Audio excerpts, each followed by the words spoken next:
श्रीगुरुभ्यो नमः। हरि ओम्। जगतं पितरं वन्दे पार्वती परमेश्वरम्। सर्वं ఇంద్రకీలాద్రి పాదార్పితం. ఆగస్టు నెలలో మేషం నుంచి మేరాశి వరకు కూడా వీరి యొక్క జాతక పరిమాణం, పరిస్థితులు, స్థితిగతులు ఏ విధంగా ఉండబోతున్నాయి, ఆగస్టు నెలలో ఏదన్నా ఒక గోల్డెన్ ఛాన్స్ వచ్చేటువంటి అవకాశం ఉందా, అసలు ఈ నెలలో ఆగస్టులో ఆర్థిక ఇబ్బందుల నుంచి తగ్గడానికి కానీ, అప్పుల బాధ నుంచి తప్పించుకునేటువంటి మార్గాలు కానీ, లేదా సెకండ్ ఇన్కమ్ జనరేట్ అయ్యే అవకాశం కానీ ఈ నెల నుంచి అయినా నా జీవితంలో కాస్త మార్పులు అనేవి ఏర్పడుతున్నాయా లేదా, ఈ ఆగస్టు నెలలో కోర్టు సంబంధిత వ్యవస్థలో ఏమన్నా జయకేతనం ఎగరవేసే అవకాశం ఉందా, అసలు ఆగస్టు నెలంతా కూడా ఏ విధమైనటువంటి స్థితిగతులు ఉండబోతోంది అనేటువంటి విషయాన్ని మనం ఇప్పుడు క్షుణ్ణంగా క్లుప్తంగా పరిశీలన చేసుకుందాం. అయితే మేషం నుంచి మొదలుపెట్టి మీనరాశి వరకు కూడా మనం చెప్పేటువంటి ఈ జాతక పరిమాణం అంతా కూడాను కేవలము గోచారరీత్యా మాత్రమే మీకు తెలియజేయడం జరుగుతుంది. స్థితిగతులు కానీ, మీ యొక్క పరిస్థితులు కానీ, ఏదేమైనా సరే చెప్పే ప్రతి విషయము కూడా గోచారరీత్యా మాత్రమే తెలియజేస్తున్నాం. ఇది గుర్తుపెట్టుకోండి. వ్యక్తిగతంగా మీ యొక్క జాతకాన్ని తెలుసుకోవడానికి కింద శ్లోకం నెంబర్ సంప్రదించి మీ పరిపూర్తి జాతక విశదీకరణ తెలుసుకోండి. అయితే ప్రతి జాతకాన్ని కూడా జ్యోతిష్య పండితులు వివిధ కోణాల్లో పరిశీలన చేస్తూ దాని పరిష్కార మార్గాలు మీకు తెలియజేస్తూ ఉంటారు.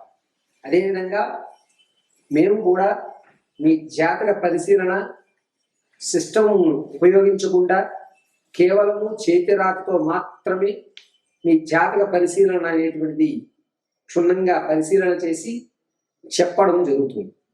వివాహం కానీ, ఉద్యోగ ప్రాప్తి కానీ, స్థిరాస్తి కొనుగోలు విషయంలో కానీ, ఆర్థికంగా ఎప్పుడు నిలబడతారని కానీ, వ్యాపారం పెట్టవలసి వస్తే ఏ రంగాల్లో మీరు వ్యాపారంలో అడుగు పెడితే మీకు కలిసి వస్తుందని కానీ, ఏ దిక్కుగా ఉన్నటువంటి ఇల్లుని మనం కొనుగోలు చేయాలి, ఎటువైపు ప్రయాణం చేస్తే జయకేతనం ఎగరవేస్తారు, మరిన్ని విషయాలు కూడా క్షుప్తంగా పరిశీలన చేసేయడం జరుగుతుంది. ఇప్పుడు ఆగస్టు నెలలో జరిగేటువంటి ఈ ప్రక్రియ అంతా కూడా గోచారరీత్యా మాత్రం తెలియజేస్తున్నాను. శ్రద్ధగా మేషం నుంచి మేనం వరకు జరిగేటువంటి రాశి గణాంకాలన్నింటినీ కూడా తెలుసుకొని ఈ ఆగస్టులో మీరు చేయవలసిన పరిహారాలు కూడా మీకు విడివిడిగా తెలియజేయడం జరుగుతుంది. సర్వము పరమేశ్వరి అనుగ్రహంతో మీకు ఈ విషయాన్ని తెలియజేయడం జరుగుతుంది. వృశ్చిక రాశి వారికి ఆగస్టు నెలలో కుజుడు ఎంతో ఇంత సంచరిస్తూ ఉండడం వల్ల శరీరం మీద గాయాలు ఎక్కువ అవుతున్నాయి, ప్రమాదాలు ఎక్కువ జరిగేటువంటి అవకాశం గోచరిస్తుంది. స్కిన్ కి సంబంధించి, అదేవిధంగా నోటికి సంబంధించి కొన్ని ఇబ్బందులు ఎదుర్కోవడం ఎక్కువగా గోచరిస్తుంది. ఆర్థిక పరంగా వృశ్చిక రాశి వారు ఈ నెలలో కూడా పర్వాలేదు అనిపించుకుంటుంటారు. రూపాయికి 2 రూపాయలు చూడటం జరగదు, కానీ పర్వాలేదు నేను నిలబడగలుగుతాను అనే ఒక నమ్మకం అయితే ఈ నెలలో ఆర్థిక పరంగా అవకాశాలు కనబడతాయి. ఆచరణలో అయితే మాత్రం జరగదు, కానీ అవకాశాలు కనబడతాయి. ఈ అవకాశాలు మనం ఉపయోగించుకోవాలని పట్టుదలతో మీరు ఆ అవకాశాల వెంట పరిగెడుతూ ఉంటారు. ఈ నెలలో ఈ ఆచరణ అనేటువంటిది సెప్టెంబర్ తర్వాత జరుగుతుంటుంది. ఈ నెలలో మాత్రం ఆర్థికంగా కొంత పర్వాలేదులే అనే మాట అయితే అనుకుంటుంటారు. విద్యార్థులకు జ్ఞాపకశక్తి తగ్గుతుంది, చెడు స్నేహాలు పెరుగుతాయి, ఎవరి మాట వినకుండా మొండి వైఖరత్వాన్ని ఏర్పరచుకుంటుంటారు.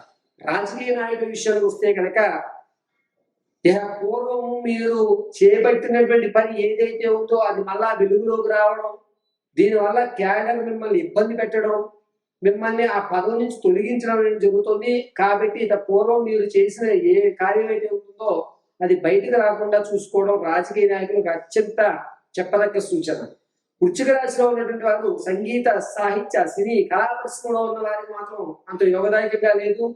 మీకు అవకాశం కల్పిస్తాము అని చెప్పి మిమ్మల్ని చుట్టూ తిప్పుకోవడమే తప్ప ఎక్కడ కూడా మీకు అవకాశాన్ని కలగజేసేటువంటి అవకాశం లేదు. ఇక భార్యాభర్తల మధ్య గొడవలు అనేటువంటివి ఇంకా ఎక్కువ అవుతాయి తప్ప తగ్గేటువంటి అవకాశం కనిపించడం లేదు. వృశ్చిక రాశిలో ఉన్నటువంటి వారు రియల్ ఎస్టేట్ లో కానీ స్టాక్ మార్కెట్ లో కానీ ధనాన్ని వెచ్చించాలి అనుకుంటే ఇది మంచి పరిణామంగా చెప్పవచ్చు. అది కూడా ఆగస్టు నెల 4వ తారీఖు నుంచి ప్రారంభం చేసుకుని 17వ వరకు మధ్యకాలంలో ధనాన్ని వెచ్చిస్తే రూపాయికి రూపాయలు లాభం పొందేటువంటి అవకాశం లభిస్తుంది. వ్యాపారాలు చేద్దాం అనేటువంటి నిర్ణయంలో మాత్రం ప్రత్యక్షంగా వ్యాపారం చేయండి, పరోక్షంగా చేయవద్దు. అది కూడా కోళ్లకు సంబంధించి కానీ లేదా ఎరువులకు సంబంధించి కానీ ఆడవారి బ్యూటీ ప్రొడక్ట్స్ సంబంధించి కానీ వ్యాపారాలు చేయండి. వృశ్చిక రాశి వారికి అద్భుతంగా కలిసి వస్తుంది. ఈ వృశ్చిక రాశి వారు తాత ముత్తాతలు లభించేటువంటి కోర్టు సంబంధిత వ్యవస్థలు ఏవైతే ఉన్నాయో అవి ఈ నెల కూడా నెరవేరేటువంటి అవకాశం ఎక్కడ కనిపించట్లేదు. నిరుత్సాహం ఎక్కువగా గోచరిస్తుంది కోర్టుకు సంబంధించిన విషయంలో. పైగా ఆడవారు మీరు ఇదివరకు ఎక్కడైతే గౌరవాన్ని పోగొట్టుకున్నారో అక్కడ మరొకసారి గౌరవాన్ని పోగొట్టుకుని మీ విలువను తగ్గించుకునే అవకాశం ఏర్పడుతుంది. పిలవని పేరంటానికి మన వాళ్ళే పిలిచారులే అని మీరు వెళ్తారు. దానివల్ల లేనిపోని నీలాపనిందులు పడేటువంటి అవకాశం ఈ నెలలో గోచరిస్తోంది వృశ్చిక రాశి వారికి. అంతేకాకుండా వృశ్చిక రాశిలో నుండి ఆడవారు సంతానం కొరకు ఎవరైతే చూస్తున్నారో ఈ నెల నిరుత్సాహం కలుగుతోంది. ప్రసవానికి ఎవరైతే ఉన్నారో పుత్ర సంతానం కలిగేటువంటి అవకాశం ఎక్కువగా గోచరిస్తుంది. వివాహాలు ఈ నెల నుంచి ప్రారంభం చేద్దాం అనుకునేవారు ఆగస్టు 22 తర్వాత శ్రీకారం చుట్టండి, అద్భుతంగా కలిసి వస్తుంది.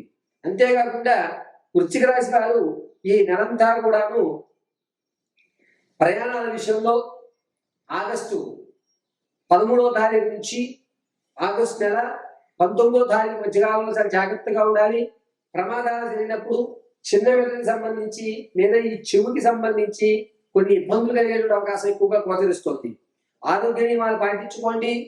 బ్రెయిన్ లో బ్లడ్ క్లాట్ అయ్యేటువంటి అవకాశం ఎక్కువగా గోచరిస్తుంది. కాబట్టి డాక్టర్ గారి యొక్క సలహాల మేరకు ఆరోగ్య నియమాలు పాటించుకోవడం అత్యంత శ్రేయస్కరమైన విషయంగా చెప్పవచ్చు.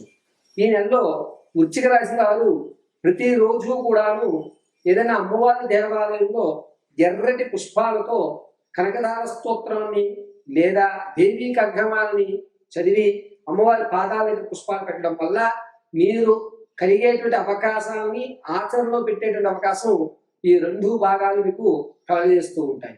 ప్రతినిత్యము కూడా వృశ్చిక రాశి వారు వృత్తాకారంగా ఆరావాలి పువ్వును ధరించండి, చక్కగా అమ్మవారి అనుగ్రహం కలుగుతుంది. అంతేకాకుండా వృశ్చిక రాశి వారు ఆగస్టు నెలంతా కూడాను శ్రీమాత్రే నమః శ్రీమాత్రే నమః అనుకోవడం అత్యంత శ్రేయస్కరమైన విషయంగా చెప్పవచ్చు. ఈ నెలలో వృశ్చిక రాశి వారికి కొత్త బంధాలు ఏర్పడుతూ ఉంటాయి. పాత బంధాలు అక్రమ సంబంధాలు ఏవైతే ఉన్నాయో అవి ఈ నెలలో పునరుద్ధరీకరమయ్యే అవకాశం లేదు. కొత్త కొత్త బంధాలు ఏర్పడి కొత్తమైనటువంటి పరిచయాలతోటి మీరు జీవితాన్ని కొనసాగించాలనేటువంటి కొత్త నిర్ణయం ఈ ఆగస్టు నెలలో తీసుకోవడం అనేది జరుగుతుంది. జాతకంలో ప్రతి విషయాన్ని కూడా గోచార రీత్యా మాత్రమే తెలియజేస్తారండి.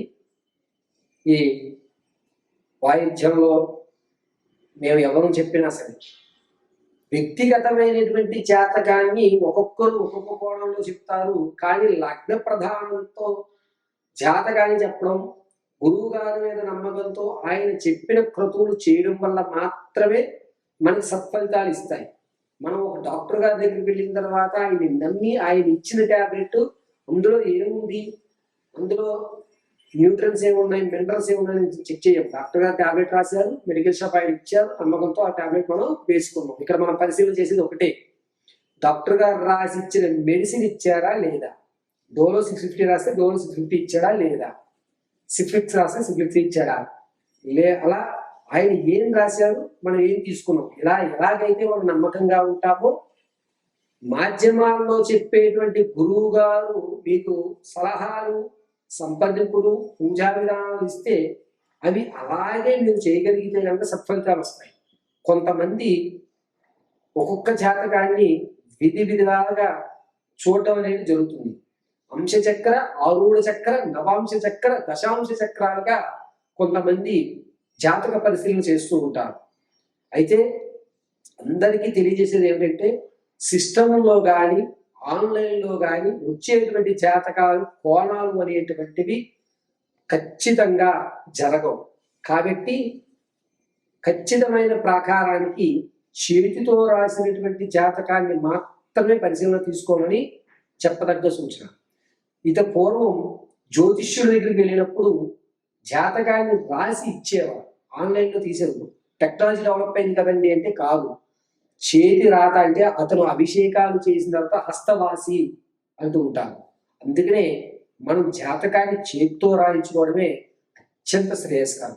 మనం ఒక సర్జరీ చేయించుకోవాలంటే ఆ డాక్టర్ గారు ఎన్ని సర్జరీలు చేశారు, ఆ డాక్టర్ గారు హస్తవాసి మంచిది అని ఏ విధంగా అయితే మనం అనుకుంటామో, అదే విధంగా జ్యోతిష్యులు కూడా జాతకాన్ని పరిశీలన చేసి చేతితో రాసి మీ సమస్య తగు పరిష్కారం వారికి కాస్త సమయం, వాళ్ళ జాతకం చెప్పామంటే ఒక 1 అవర్ 2 అవర్స్ లేదా ఒక పూట టైం ఇచ్చి తర్వాత రోజు మనం జాతకం చెప్పించుకున్నట్లయితే కనుక పరిపూర్తి జాతక పరిశీలన మీరు చెప్పించుకున్నటువంటి సమస్యలు పరిష్కారాలు ఖచ్చితంగా దొరుకుతాయి.